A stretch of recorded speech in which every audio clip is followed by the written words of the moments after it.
Hi.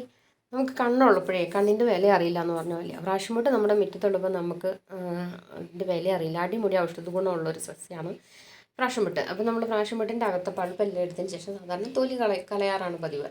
അപ്പോൾ നമ്മൾ ഇനി മുതൽ തൊലി കളയണ്ട. ആ തൊലി നമ്മളെല്ലാം വട്ടത്തിൽ കണ്ടിച്ചെടുത്തതിന് ശേഷം നന്നായിട്ടൊരു പാത്രത്തിലിട്ട് നന്നായിട്ട് തിളപ്പിച്ച് വേവിച്ചെടുത്തതിന് ശേഷം അതിൻ്റെ അകത്തൊരു പാട പോലെ കുരു എന്നൊക്കെ ഇരിക്കുന്ന ഒരു സാധനമില്ലേ, അതങ്ങ് പറിച്ച് കളയുക. പറിച്ച് കളഞ്ഞതിന് ശേഷം നമുക്ക് ഒന്ന് വെള്ളമൊക്കെ ഒന്ന് വാരാൻ വെച്ചതിന് ശേഷം നമ്മളത് ചെറിയ ചെറിയ കഷ്ണങ്ങളാക്കി നുറുക്കിയെടുക്കുക.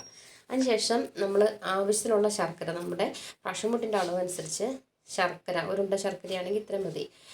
ഒരുണ്ട ശർക്കരയാണെങ്കിൽ അതെല്ലാം കൂടെ നുറുക്കിയിട്ടിട്ട് നന്നായിട്ട് ഇച്ചിരി കറുവപ്പട്ടയും ഗ്രാമ്പും ഏലക്കായും ഒക്കെ കൂടി ഇട്ടിട്ട് നമ്മൾ അതിൻ്റെ അകത്തൊന്ന് വരട്ടി എടുത്ത് ഒന്ന് ഉണക്കിയിട്ട് നമ്മൾ ടിന്നിൻ്റെ അകത്തിട്ട് സൂക്ഷിച്ച് വെച്ചാൽ നമുക്ക് അതൊരു മിഠായി പോലെ തിന്നുകയും ചെയ്യാം. പ്രാഷൻമുട്ടിൻ്റെ തൊലിയുടെ ഗുണങ്ങൾ നമുക്ക് കിട്ടുകയും ചെയ്യും. അപ്പോൾ ഇതൊന്നും എല്ലാവരും പ്രാഷൻമുട്ടൊക്കെ ഒത്തിരി ഉള്ള ആളുകൾ ഇതുപോലെ ഒന്ന് ട്രൈ ചെയ്ത് നോക്ക്. ഇതുപോലെ ഉണ്ടാക്കി പറഞ്ഞതിൽ സൂക്ഷിച്ച് വെച്ചാൽ ദീർഘകാലം നമുക്ക് മിഠായി ആയിട്ട് ഉപയോഗിക്കാം.